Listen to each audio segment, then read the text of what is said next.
From the National Newsroom of the Canadian Press, I'm Jason White. 4 of the main federal party leaders are about to have their final on-stage meeting before the election.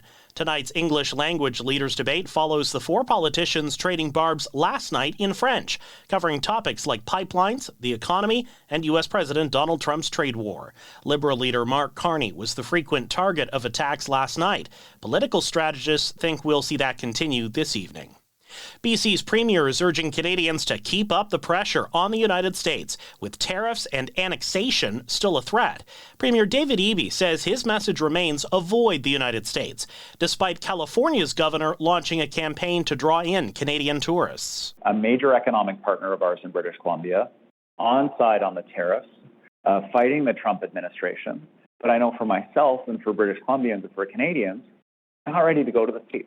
Eby says Canada still faces American tariffs on its softwood lumber, aluminum, and automotive parts, and he thinks Canadians should focus on domestic travel and other international destinations until that changes.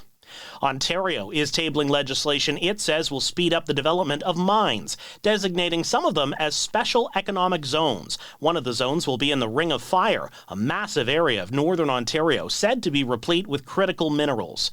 Premier Doug Ford says the move is a direct response to economic threats from U.S. President Donald Trump.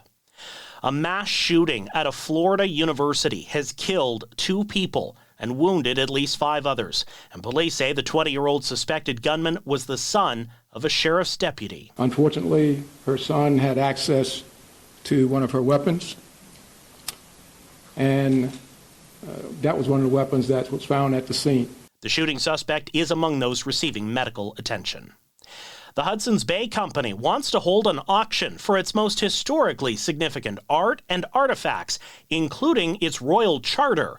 Historian Cody Grote calls the 355-year-old document the company's crown jewel, but says it might be difficult to get into a museum. Archival institutions in Canada do not have money. There's chronic underfunding for cultural heritage across the country. It's existed for many years across many governments. HBC is yet to specify which other art and artifacts it plans to auction off. Your love is better than ice cream. Sarah McLachlan is resurrecting her Fumbling Towards Ecstasy anniversary tour.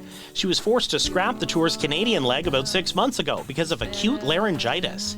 McLachlan says a 17-date run begins October 15th in Victoria, before heading east for stops in cities like Calgary, Edmonton, Winnipeg, Ottawa, and Halifax. Tickets go on sale next Friday, April 25th.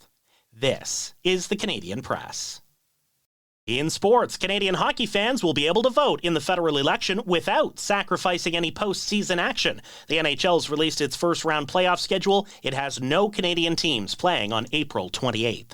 The Winnipeg Jets have signed defenseman Neil Pionk to a 6-year contract extension. The deal carries an average annual value of $7 million US per year, starting next season. 3 Canadian teams are in action tonight for the final night of the NHL regular season. The Toronto Maple Leafs host Detroit. Ottawa Senators are welcoming Carolina, and the Calgary Flames are in Los Angeles. The United States cruised past Germany 3-0 to reach the semifinals at the Women's Ice Hockey World Championship.